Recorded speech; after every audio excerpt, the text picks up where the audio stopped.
El siguiente programa de opinión contiene elementos de lenguaje, salud, sexo y violencia que pueden ser escuchados por niños, niñas y adolescentes sin supervisión de sus madres, padres, representantes o responsables. En este espacio se habla de la propiedad privada, del Estado de Derecho, de la economía de libre mercado. Se habla de principios y funciones de la libertad en todos los ámbitos de la vida nacional. Aquí se habla libertad. RCR presenta Aquí se habla libertad con Rocío Guijarro y Víctor Maldonado. Muy buenos días a todos nuestros oyentes. Hoy viernes 2 de agosto del año 2019. Aquí se habla Libertad, un programa que transmitimos lunes, miércoles y viernes, que se complementa martes y jueves con otro equipo. En la dirección general de la estación, Jaime Nestares; en la gerencia de producción, Wilipsa Arcaya; en la producción, Catherine Manzano; en los controles, César Arteaga; y quien les habla en la conducción, Víctor Maldonado. Rocío Guijarro está hoy de consultas médicas y no va a poder acompañarnos. Estamos esperando también a Alexis Correia de Soy Arepita, que debe venir en camino, así me lo dijo, pero nosotros hoy tenemos un invitado muy especial. Es Rodrigo Blanco Calderón. Todavía estamos tratando de hacer contacto con él. Esperamos que en algún momento también se incorpore. Queremos hacer un viernes en el que hablemos de literatura, de la literatura viva que hacen nuestros escritores jóvenes, que reflejan un país, el país que ellos efectivamente han vivido, así como nosotros pues, lo hemos vivido, un país convulsionado, que en tránsito de una moralidad a otra, complicado, de oscuridades, en fin, pero no adelantemos todavía criterio. Esperemos que se conecte Rodrigo Blanco Calderón. Mientras tanto podemos nosotros comentar algunas de las noticias. El embajador John Bolton, que siempre está muy preocupado por el caso venezolano, revela los planes de Maduro y China para vigilar, censurar y reprimir a los venezolanos. Sigue siendo noticia el estilo, el talante de un régimen cuya principal preocupación no es, lamentablemente, resolver los problemas, sino evitar la protesta ante la ocurrencia de esos problemas. La vigilancia no resuelve el problema de la falta de electricidad. La censura no resuelve los problemas de delincuencia y balcanización del país. La represión, por supuesto, no resuelve, sino agrava la insatisfacción de los venezolanos. Y sin embargo, en lugar de enfocarse en tratar de resolver los problemas, bueno, ya sabemos nosotros que es la vigilancia panóptica, la censura y la represión lo que caracteriza a los venezolanos. Por otra parte, la Organización de las Naciones Unidas denuncia el tráfico de niños en la frontera brasileña con Venezuela.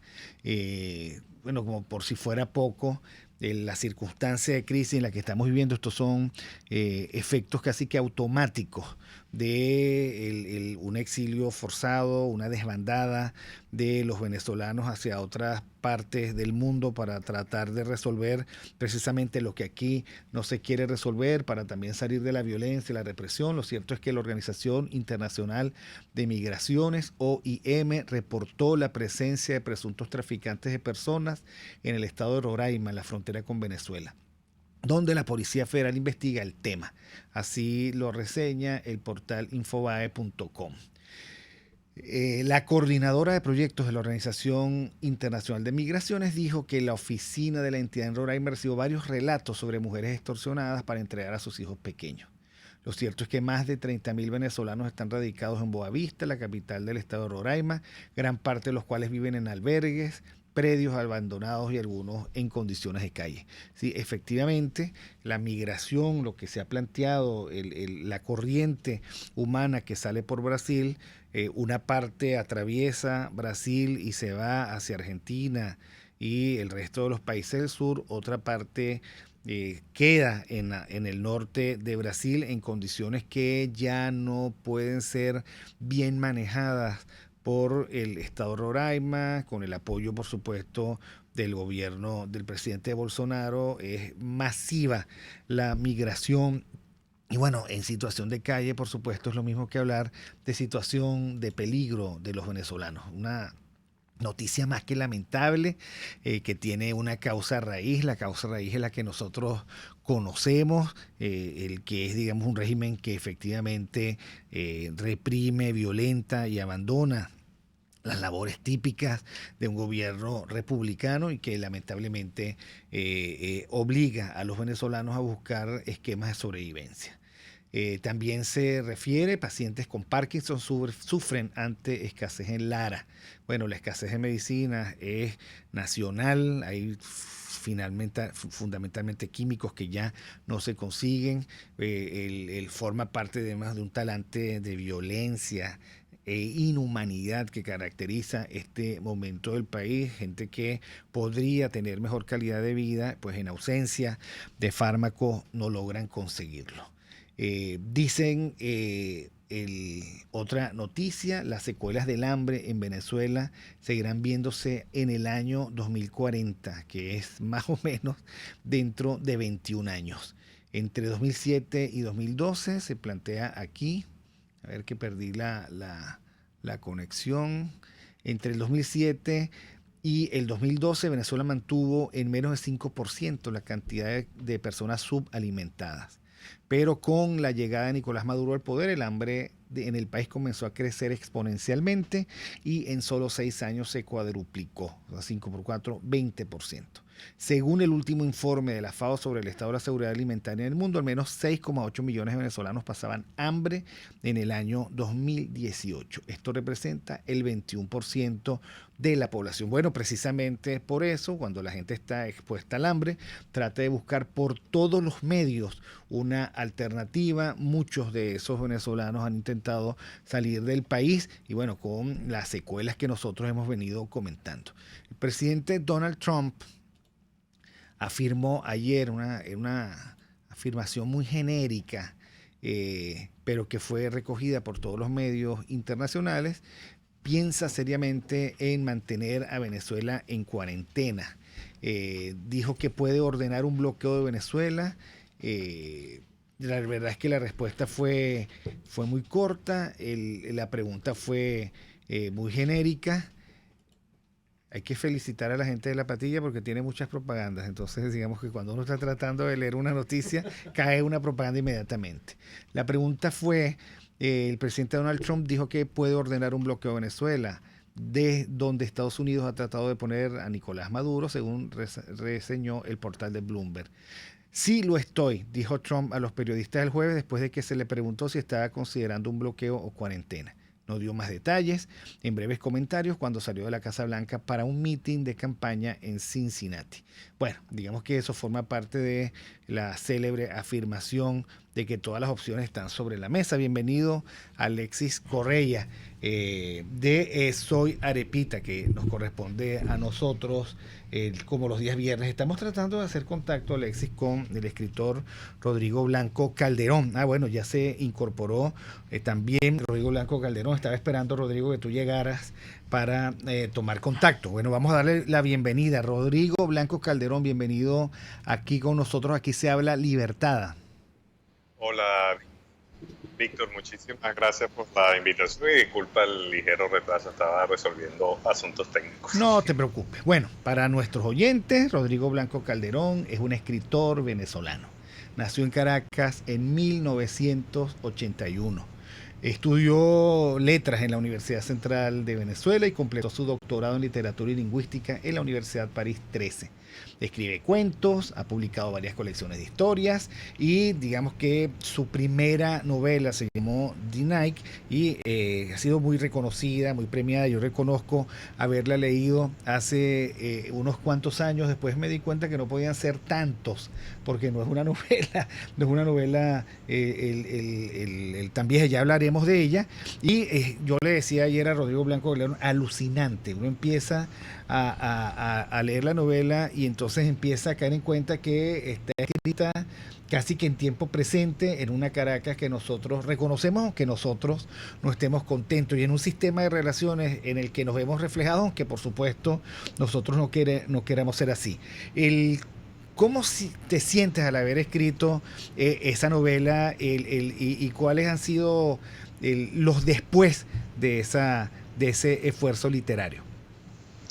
Mira, la verdad es que yo me siento bastante contento y de haber podido en su momento escribir esa novela tal como yo la había concebido. Fueron 3 años de trabajo entre 2010 y 2013. Y desde entonces, cuando finalmente se publicó en el año 2016, la verdad es que he tenido muchísima suerte porque la recepción ha sido muy buena, cuenta ya con varias traducciones y varios premios y para mí ha sido, digamos que, un sueño hecho realidad ver que mi primera novela, que es una novela particularmente compleja por su estructura, haya tenido esta recepción, tanto por lo que a nivel literario a mí me interesa, como obviamente por las resonancias que pueda tener el libro con respecto a la tragedia venezolana. Así que el balance de estos 3 años que lleva publicada ha sido de verdad totalmente positivo. Alexis Correia está con nosotros. Él es editor del portal y del sistema de difusión de noticias @soyarepita. Alexis. Querido Rodrigo, perdón, Víctor también. ¿Cómo estás, Rodrigo? Un abrazo desde Caracas. Oye, qué sorpresa saber escucharte, qué bueno que estamos aquí conversando. Yo soy desde hace años también un fan de las cosas que escribe Alexis, de todo su trabajo periodístico, así que bueno, contentísimo de estar aquí conversando. Mira, Rodrigo, yo no te voy a preguntar ahorita tanto por el escritor, sino el Rodrigo político. O sea, yo te sigo en redes, eres muy crítico, por ejemplo, con la gestión, o bueno, no sé cómo llamarlo, con este periodo de transición, lo que ha ocurrido con la Asamblea Nacional. Ha sido bien crítico. ¿Qué significan para ti las redes sociales, Rodrigo? ¿Son un complemento a tu literatura? ¿Son una ventana a tu yo político? ¿Requieren una disciplina también las redes, de la misma manera que tienes que tener una disciplina como escritor? Cuéntame un poco de esa faceta que también es importante. Mira, para mí básicamente las redes sociales son un vicio, ¿no? O sea, es uno de los pocos vicios que yo puedo reconocer que yo tengo. En algún momento estuve en Facebook, Instagram y Twitter al mismo tiempo y afortunadamente he podido ir dejando las que podía dejar y me he quedado con Twitter, que es prácticamente el equivalente para mí al cigarrillo de un fumador, ¿no? He tratado de dejarlo en algunos momentos. Estuve 1 año sin Twitter y tuve que volver y la verdad es que me he ido reconciliando poco a poco con esa plataforma. Es como tú bien lo dices, yo creo que es una manera de comunicación, de expresión y también de uno marcar una presencia en el debate político en el caso de un país tan convulsionado como Venezuela, ¿no? Es también para mí un cable a tierra. O sea, en Twitter, por ejemplo, tú estás en una plataforma totalmente horizontal y si estás ahí en ese juego, en esa arena, estás dispuesto a recibir golpes, a devolverlos, a estar en una relación de tú a tú, tanto con gente que conoces como con gente que no conoces y que además no te conoce, que reacciona de forma muy espontánea a tu mensaje sin tener ningún tipo de consideración de si tú eres el escritor tal o el escritor no sé cuál. A veces, la mayoría de las veces no tienen ni idea de qué es lo que hace uno y eso, digamos, tiene como una carga, yo creo que en el fondo positiva porque te pone en contacto o te mantiene en contacto con la arena de las opiniones y de los pareceres, ¿no? Así es, Rodrigo, una pregunta antes de ir al primer corte. ¿Por qué @atajoslargos? Yo también te sigo muchísimo en Twitter y disfruto mucho de la forma como tú encaras las redes sociales y el país. Y por supuesto eso va a estar a lo largo de esta entrevista. Pero ¿por qué atajos largos? Fíjate que los atajos largos, eso es un título que era el nombre de una sección de artículos que yo tenía en un portal que se llamó relectura.org. Es una frase que a mí me gusta mucho, que la tomé de una novela de Boris Vian, que para mí refleja muy bien cómo yo concibo quizás la palabra escrita conectada con la opinión y la reflexión, ¿no? Yo trato de siempre tomar el atajo más largo, lo que parece un contrasentido, al momento de enfocar muchas de las cosas de actualidad que suceden. Y en un principio yo tenía la ilusión de firmar con ese atajos largo nada más, como si fuese incluso una especie de seudónimo, pero bueno, al final terminé poniéndole mi nombre también a la cuenta y bueno, con eso se borró mi anonimato, pero queda allí como una especie de lema que de vez en cuando trato de recordar. Bueno, vamos un momento al corte y nosotros continuaremos con esta magnífica experiencia de compartir y de dialogar con un admirable escritor, 38 años, Rodrigo Blanco Calderón, que acaba de ganar la Bienal Mario Vargas Llosa gracias a su novela The Night. Ya volvemos. Aquí se debaten temas de interés nacional e internacional. Aquí se habla libertad, con Rocío Guijarro y Víctor Maldonado. Solo por rcr.tv, la radio que se ve. Sintonícenos a través de Periscope, @RCR750, la radio que se ve. Las tortas de esos cumpleaños y ocasiones especiales son de la pastelería del Corso y la pastelería Tartufo, de arequipe, de guanábana, marmoleada, las rellenas con crema y Nutella, la de trufas, casatina o la rosca de fresas con chocolate. ¡Uy, qué rico! Encárgalas aquí 0212-941-1971 o 239-5861. Del Corso y Tartufo, dos maravillosas pastelerías unidas por una misma tradición. Winston Churchill. Un apaciguador es alguien que alimenta a un cocodrilo, esperando que se coma a otro antes que a él. Ideas para alcanzar un país con libertad económica, democracia política y seguridad jurídica. Aquí se habla libertad, con Rocío Guijarro y Víctor Maldonado.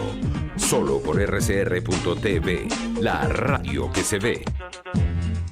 Bueno, continuamos aquí con Rodrigo Blanco Calderón. En cabina estamos Alexis Correia y quien les habla, Víctor Maldonado. Rodrigo Blanco Calderón, escritor, fan de Twitter, que reconoce como su único o principal vicio en las redes sociales, y comparto absolutamente con él el vicio del Twitter.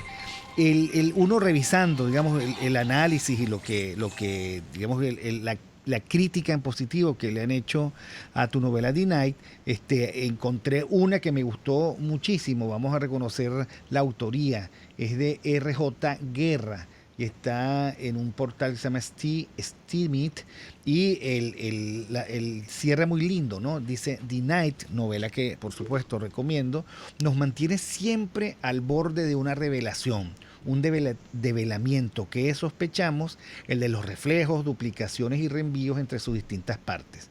Aún con ser una imagen poderosa de las tinieblas del alma, la noche, nos recuerda Rodrigo Blanco Calderón, no es lo peor, pero la noche explica muchas cosas.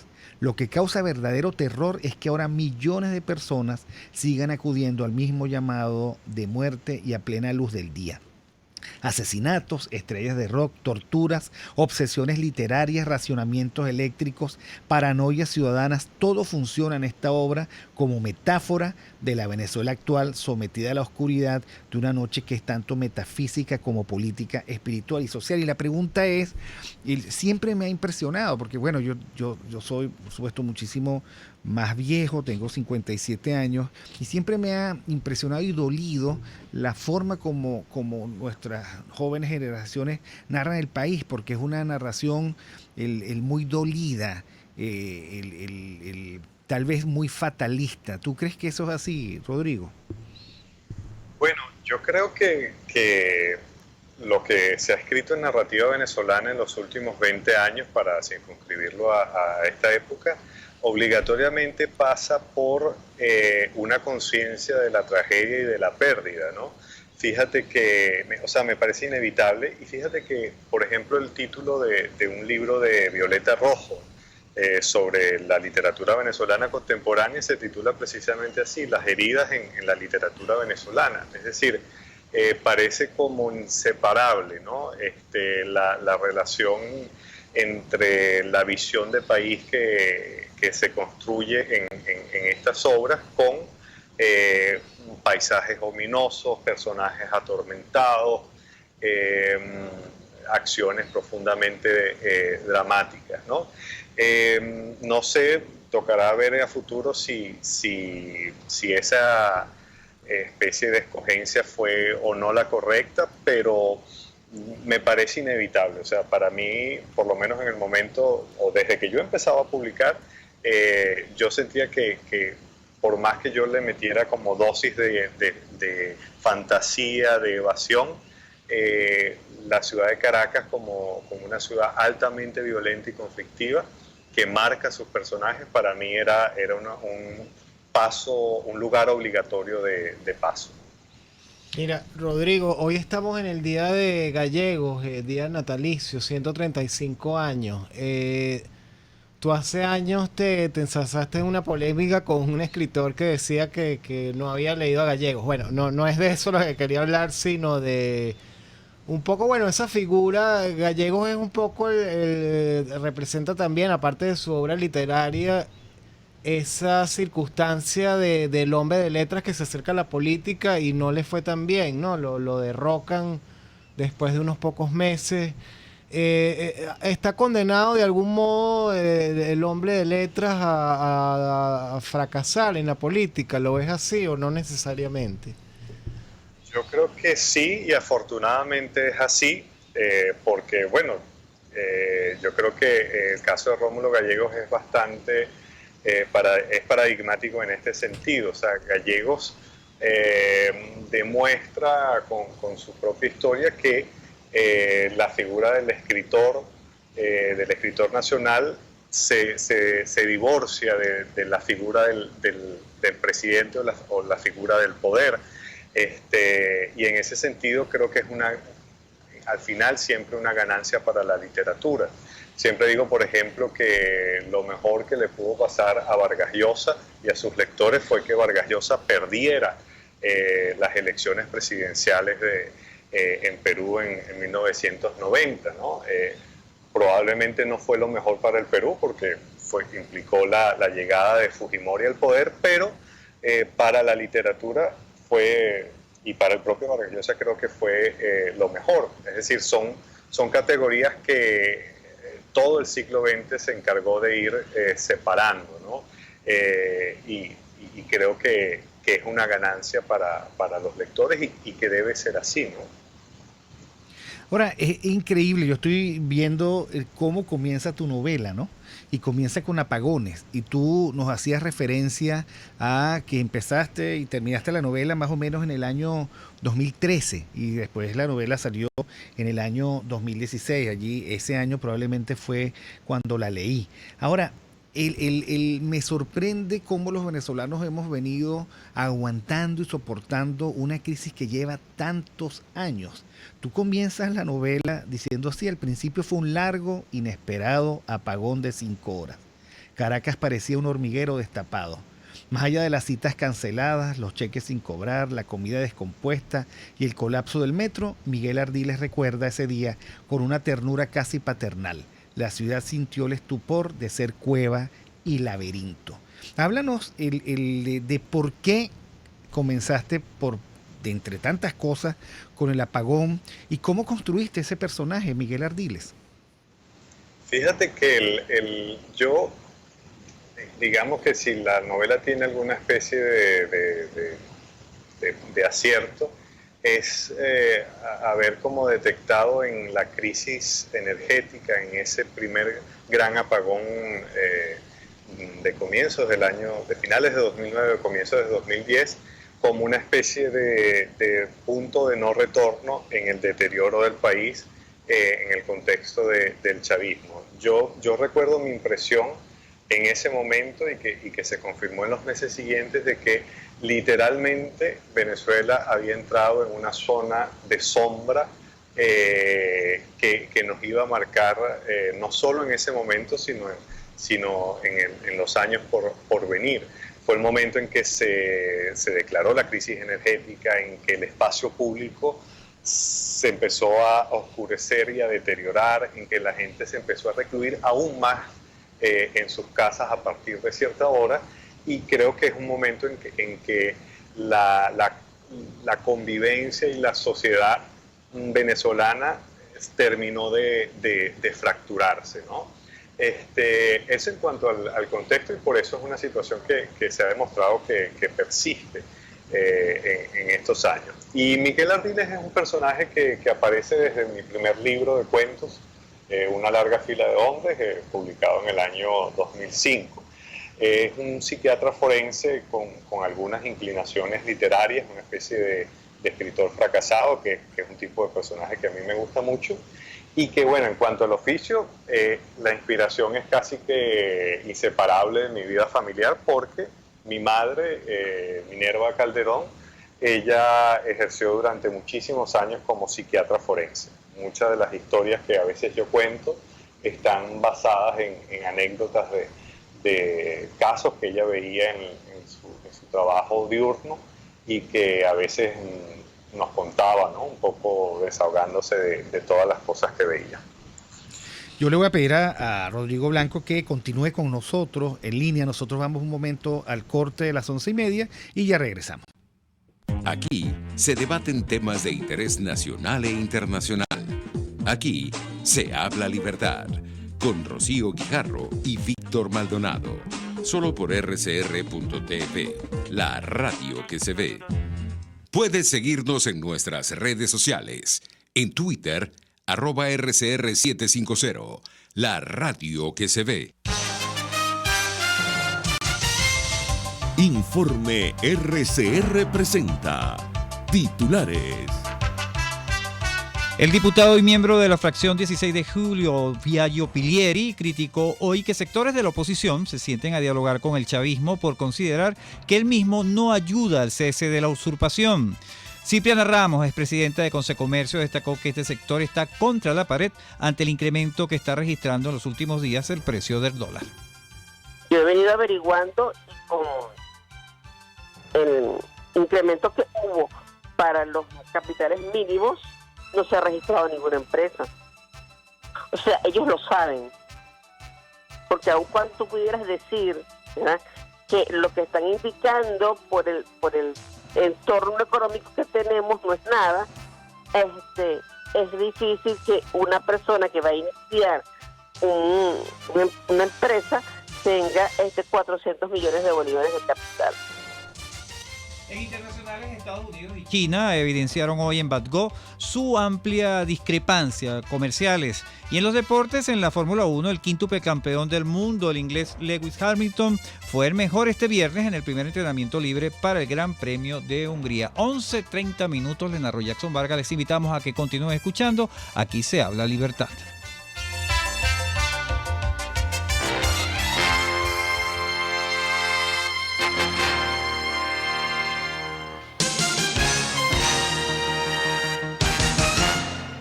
¿Te gusta lo natural? Tu Cocada Express El Paraíso. Allí podrás disfrutar y degustar los beneficios del coco, agua de coco, aceite, helados, dulces y la mejor cocada de Caracas. Con los toppings de tu elección. Estamos en la avenida Páez del Paraíso, frente al Parque Naciones Unidas. Síguenos, @Tu Cocada Express. Tu Cocada Express El Paraíso. Como tú la quieras. ¿Eres pintor, escultor, ¿Tallas en madera o te dedicas a las artes plásticas? En Ávila Gallery recibimos tu obra y le damos el trato que te mereces. Estamos en el lobby del Hotel Ávila de San Bernardino. Síguenos por @Ávila Gallery 1 o llámanos al 0414-127-4060. Ávila Gallery, tu centro de arte moderno. RCR 750 AM, porque lo bueno une. Usted está escuchando Aquí se habla libertad con Rocío Guijarro y Víctor Maldonado. Síganos en Twitter y Periscope @RCR750. La radio que se ve. Bueno, nosotros continuamos. Aquí se habla libertad con Rodrigo Blanco Calderón, que para mí de verdad es un inmenso honor poder conversar con él, ganador de la Bienal Mario Vargas Llosa, escritor de la novela Denied y de una serie de cuentos que también lo caracterizan y lo identifican, extraordinario cuentista, entre una larga fila de hombres, una colección de varias historias, Los Invencibles, Las Rayas y Los Terreros, en fin. Pero Alexis tiene una pregunta para comenzar esta sección. Mira, querido Rodrigo, tú de algún modo te vas de Venezuela, la vida para ti sigue afuera porque tú sabes que hay muchas distorsiones con los que nos quedamos, los que se van. Ahora, tu vida sigue allá. ¿Cómo crees que va a marcar la diáspora, esa vivencia, ese desgarro? ¿Cómo va a marcar al Rodrigo escritor? Porque no puedes quedarte toda la vida a lo mejor recordando lo que viste en Venezuela, o a lo mejor sí. ¿Cómo crees tú que te va a marcar eso de ahora en adelante? Yo creo que, o sea, a nivel de lo que yo escribo ya ha marcado mi escritura, porque tengo textos, por ejemplo, que suceden en París a partir de la experiencia de los 3 años que pasé en París. Probablemente haya cosas que vaya a escribir en los próximos años que sucedan en Málaga o aquí en Andalucía, que es donde ahora estoy viviendo. Y también he empezado algunos bocetos narrativos que yo sí noto que están marcados por, no sé si de forma visible, pero por la idea de unos personajes sin arraigo, ¿no? Eso que es una experiencia nueva para nosotros como sociedad, al menos en los términos en que se ha dado hasta ahora. Es una marca que yo creo que nos define a todos, tanto a los que nos hemos tenido que ir como a los que no se han ido de Venezuela, pero que aún estando allá no reconocen el paisaje que los rodea. Eso me lo han dicho también en conversaciones precisamente a través de Twitter, ¿no? Que la nostalgia por el país no es solo de los que literalmente nos fuimos, sino también de los que están todavía en ese territorio invadido, pero que ya no reconocen a su entorno. Entonces yo creo que hay una transformación profunda de nuestra psicología individual y colectiva. O sea, hay algo transversal que se está modificando en nuestra identidad y que nosotros vamos a poder procesarlo en los próximos años, ¿no? Porque es una transformación total, ¿no? Ahora, Rodrigo, efectivamente, porque para los asiduos al Twitter, uno también cae en cuenta de lo que es la sociedad venezolana, que no se parece necesariamente al ideal de la sociedad venezolana que nosotros teníamos. Por ejemplo, nosotros siempre hemos dicho que la sociedad venezolana es pacífica. Y yo me temo que la sociedad venezolana no lo es. O sea, no, es más bien violenta, sectaria, toma partido. Nosotros vivimos de una nostalgia de un país en donde todo funcionaba bien, con instituciones, pero cuando nosotros nos asomamos a las redes sociales vemos un país enloquecido por el último caudillo, de duelo por el penúltimo que fracasó, incapaz de darle una oportunidad a las reglas del juego, el país de los endosos automáticos y también el país que es capaz de tirarte al abismo de la exclusión y de pasarte factura fortísima por lo que dices o por lo que piensas si no formas parte del pensamiento convencional y del establishment. ¿A ti no te parece que no vamos a poder volver a ese país que imaginamos y también no te parece que eso además nos resta potencial para construir un país diferente sobre la base de lo que efectivamente somos? Sí, es que yo creo que lo peor que nos pudiera pasar, imaginando un desenlace pronto y feliz a esta situación, es volver al país del año 1998. Eso, además de que física y metafísicamente es imposible, como ideal sería una cuestión totalmente absurda, porque es precisamente echar por la borda toda la sangre, el sudor y las lágrimas que nos ha costado este periodo, que si no se asume como un despertar, como un abrir los ojos para ver todo lo que nos pasó y por qué nos pasó, para asumir al chavismo como una sombra, en un sentido junguiano, de nuestra identidad, entonces todas esas muertes, todo ese sacrificio, todo el exilio habrá sido en vano. Afortunadamente, yo creo que el curso de la historia, los movimientos sociales y las fuerzas políticas se imponen sobre cualquier tipo de idealismo en este sentido. Y efectivamente, si para algo puede también servir las redes, es para ver cómo chocan esos imaginarios. Y yo veo muy claramente, como tú lo señalas, dos imaginarios dentro de la llamada oposición enfrentados, ¿no? Aquellos que siguen apostando por el héroe impoluto de turno y que ven allí un mecanismo para regresar a la Arcadia que supuestamente era Venezuela antes del chavismo, y otra gente quizás menos creída, a veces más irónica, más ácida, pero que trata de enfrentar con la mayor crudeza posible y con la mayor asertividad posible lo que la realidad le está diciendo, ¿no? Y la realidad es, en muchos términos, que seguimos en esto, que tenemos dos presidentes y que no sabemos qué va a pasar. Ahora, es interesante porque efectivamente, si alguna contribución ha hecho la nueva novela venezolana, es ir contra esa posibilidad de los ídolos maravillosos. O sea, la diferencia entre Doña Bárbara y si me permiten personalizar y con mucho respeto, y Rodrigo Blanco Calderón, es que no hay Santos Luzardo. No está ese héroe mítico que se sobrepone a todas las dificultades, sino más bien los protagonistas son de carne y hueso, con muchas debilidades, tal vez también con muchos temores, y a mí me parece que ese es un magnífico aporte, ¿no? De tratar de derrumbar la idolatría del venezolano perfecto, que necesita esas montoneras de incondicionales, y tratar de decir, bueno, lo que el país sea será mucho más parecido a que haya protagonismos como los de Miguel Ardiles, que estar buscando por debajo de la mesa a los Santos Luzardo. Bueno, no, yo salvando las distancias, yo contento con la relación que establece, porque bueno, Gallegos para mí, y lo he dicho otras veces, para mí es el mayor narrador venezolano, no solo el más conocido y leído, sino el que de verdad para mí contiene todo, ¿no? Y fíjate que tienes razón, yo en mi novela no hay posibilidad para ningún personaje parecido a Santos Luzardo.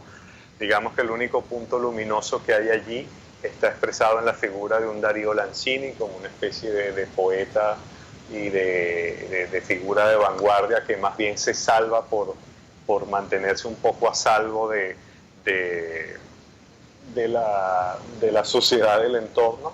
Pero fíjate que si uno ve, por ejemplo, a un personaje como Reinaldo Solar, de la primera novela de Gallegos, ahí vemos que Gallegos es bastante duro y bastante poco esperanzador en su retrato de la sociedad venezolana en el momento y en su manejo del personaje que encarnaría como una supuesta utopía política, ¿no? Y habría que ver cómo termina Reinaldo Solar, que el título original era El último Solar, para entender también que en Gallegos hay una Venezuela nocturna, una Venezuela oscura, una Venezuela pesimista y donde reina la impiedad, y no por eso es una obra menos válida y menos estimulante para imaginar el futuro, ¿no? Mira, Rodrigo, ¿hay algún autor venezolano que hayas redescubierto en años recientes, que estés saboreando con otra mirada?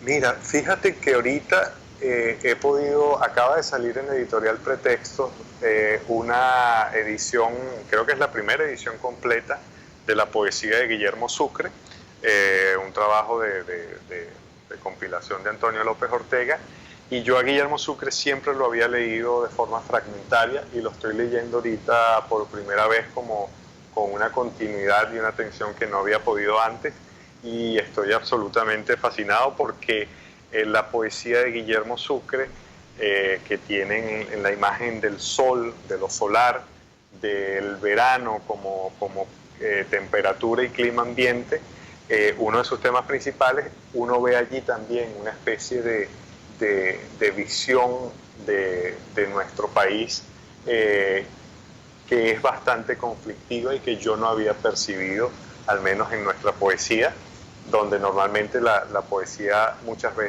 venezolana muchas veces ha sido una celebración del paisaje, y en Guillermo Sucre hay una especie de sufrimiento del paisaje, ¿no? De ese paisaje cálido, caluroso, veraniego que nos caracteriza y que en sus poemas puede verse también como una encrucijada. Así que ese sería mi autor que he podido redescubrir, Guillermo Sucre. Ahora, el Rodrigo, me encantó leer en algún momento, digamos, tú te criaste en La Pastora, ¿no? Estudiaste letras en la Universidad Central de Venezuela. Bueno, probablemente el que estudie letras, lo primero que quisiera es escribir un texto, ¿no? Y tener éxito, o sea, que se lo publiquen. Cuéntanos cómo fue ese despertar del escritor adulto, aunque muy joven, y cómo fue esa primera experiencia, el primer libro de cuentos o de relatos con el que tú saliste a la escena literaria venezolana. Bueno, fíjate que yo publico mi primer libro en el año 2005 a través del premio de autores inéditos que en aquel momento tenía Monte Ávila Editores, cuando Carlos Noguera era el presidente y donde todavía se estaba haciendo una gestión muy interesante y bastante abierta e inclusiva, sin ningún tipo de sesgo, ¿no? Yo recuerdo que en ese momento tenía 24 años y yo había estado desde los 20 años, es decir, tenía 4 años escribiendo mis cuentos, haciendo un proceso de selección, de destrucción y de conservación de los textos que yo consideraba valiosos. Y para mí fue una de las más grandes alegrías que yo recuerdo, porque el primer libro es, que quieras o no, un rito de paso, es una confirmación de una vocación que comienza, ¿no? y que puede tener interés no solo para quien escribe, sino también para quien lee. Y recuerdo también, después de ya ver el libro en librerías, la sensación de una profunda tristeza, ¿no? Fue como una especie de depresión postparto al entender que mi libro que me había costado tanto y que yo quería tanto, era uno más entre los miles de libros que por lo menos en el año 2005 se podían conseguir en las librerías venezolanas. Y eso es parte también del camino y del aprendizaje, y está bien que sea así, ¿no? Entender que uno, como mucho, puede aspirar a contribuir con un elemento más de una larga cadena que es la literatura y la lectura. ¿Y cuándo te diste cuenta que estaba siendo reconocido? Porque efectivamente entre el libro y el reconocimiento puede ser que haya trechos o atajos largos. ¿Cuál fue? ¿Recuerdas? Porque dicen por allí que tienes muy buena memoria, ¿no? Que te quedas con las imágenes. ¿Cuál fue ese momento después de haberlo escrito el primer libro? Mira, yo la verdad he tenido mucha suerte desde el principio, porque desde que yo he empezado a escribir, he tratado como de poner a prueba las cosas que escribo a través de premios, de convocatorias. Incluso cuando yo era adolescente y poeta, yo mandé mis poemas al premio de poesía para liceístas que tenía la Casa de Poesía Pérez Bonalde. Y yo fui seleccionado, me acuerdo, en el año 98. O sea, desde el principio yo asocié la escritura de textos con la necesidad de que los textos fuesen leídos y ponerlos a prueba, bien sea con un jurado, bien sea con los lectores. Y desde el principio, cada vez que yo publicaba,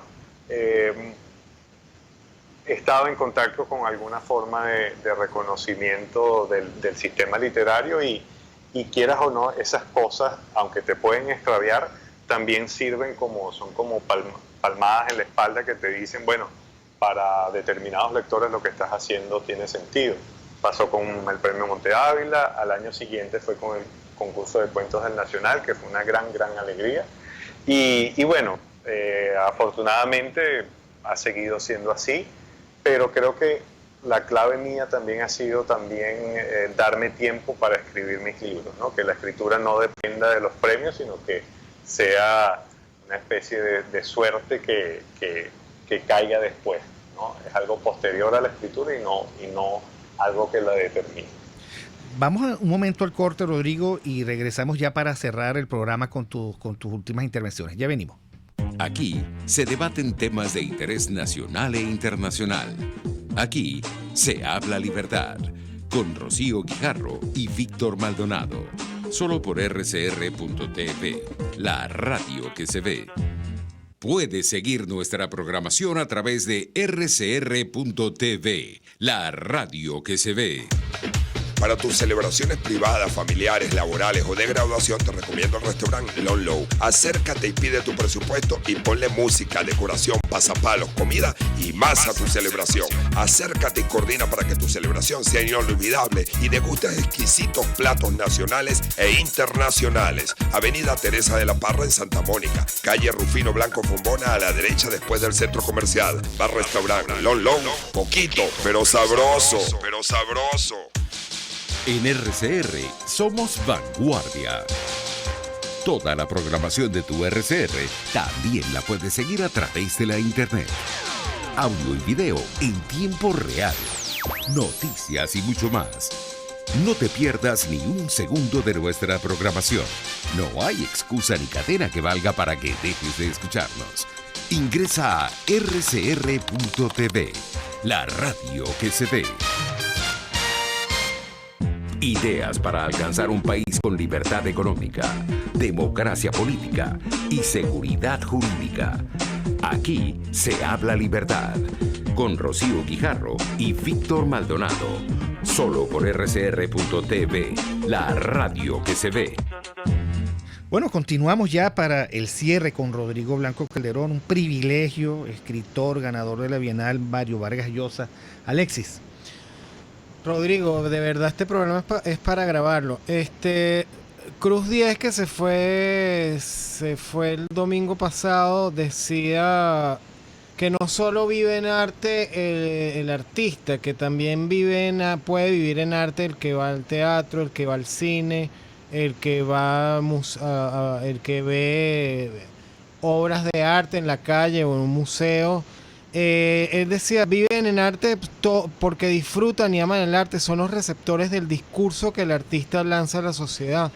En la apropiación, o sea, apropiarse del arte de algún modo conforma y motiva la existencia de esas personas.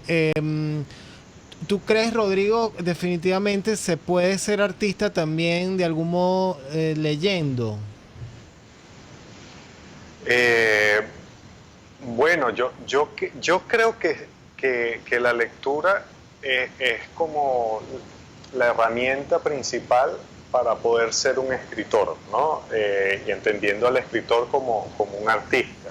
Yo no concibo para nada que pueda existir un escritor que no sea previamente un buen lector. Y un buen lector en el sentido de lo que necesite su escritura para hacer un verdadero arte, ¿no? Ahora, si lo trasladamos a otras esferas, yo creo que también podemos ampliar el concepto de lectura. ¿Qué significa la lectura más allá del acto de leer un texto? Es un gesto de atención a la realidad que te rodea y la capacidad de transformar esa realidad que estás observando en, como diría José Balsa, en un sistema de signos. Es decir, que cuando tú ves un paisaje, que cuando tú ves una escena cotidiana, que cuando ves una película, que incluso cuando recuerdas tu propio pasado, tú puedas, como dices tú, apropiarte de esos segmentos de la realidad real o la realidad imaginada y ensamblarlos en algo distinto que sería propiamente la obra de arte, ¿no? Pero para la condición de artista tiene que hacerse efectiva, o sea, no tiene que haber un acto creativo que transforme esa visión artística en algo propiamente o cercano a una obra de arte, y que eso le otorga la condición de artista a la persona, porque lamentablemente ahorita sí está como muy de moda decir que todos somos artistas o todos somos esto, todos somos lo otro, cuando en realidad no basta, ¿no? Tener como una percepción artística de la realidad, sino transformar esa percepción en un acto, ¿no? Entonces, en ese sentido, yo sí creo que la lectura como experiencia es fundamental para poder ser un artista, entendiendo la lectura también de forma un poco amplia, ¿no? Bueno, Rodrigo, ya casi que para terminar, nos quedan 2 minutos. Si algo nos aportan, creo que lo comentamos hace poco, nuestros escritores, es una inmensa capacidad para imaginar el futuro. No solo para narrar un presente con el que nosotros tenemos que reconciliarnos y debemos comprender para seguir adelante, sino que esa vivencia intensa que significa construir una narrativa tan compleja como en el caso de The Night, puedes decirnos, mira, ¿hacia dónde vamos?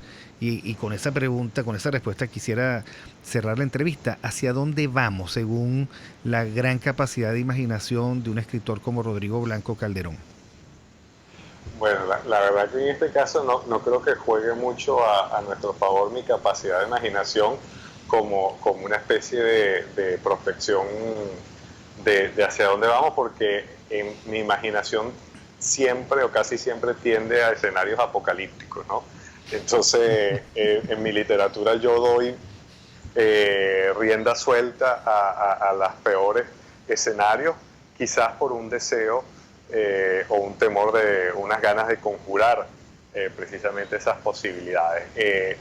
Yo la verdad que sigo esperando que los factores políticos de poder en Venezuela que representan supuestamente a la oposición abran los ojos y terminen de ver la realidad y terminen de entender al monstruo contra el cual nos estamos enfrentando, y que adopten medidas lo suficientemente enérgicas en ese sentido, porque si no, el escenario que nos espera es francamente desolador. Y es una desolación que no hay que imaginar en términos de una catástrofe tipo Chernobyl, sino en un escenario desolador donde no percibimos que ya la desgracia está consumada, y quizás nos distraemos pensando en que la cotidianidad existe. Veamos el caso de Cuba, ¿no? Es un espejo oportuno para verse, donde la vida parece continuar, pero no, la vida se detuvo allí hace ya varias décadas y creo que ese sería el peor escenario posible.